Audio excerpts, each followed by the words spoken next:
हो कैसे आऊँ मिलवे बजंगे कंगना, कैसे आऊँ मिलवे बजंगे कंगना। पायल की खनक से जगेंगे सजना रे, पायल की खनक से जगेंगे सजना।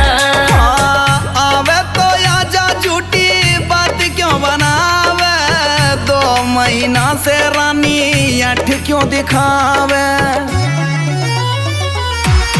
बात बनावे बेटी बेटी अंगना, बात बनावे बेटी बेटी अंगना। गोली नींद की दे सो जावे सजना रे, गोली नींद की दे सो जावे सजना।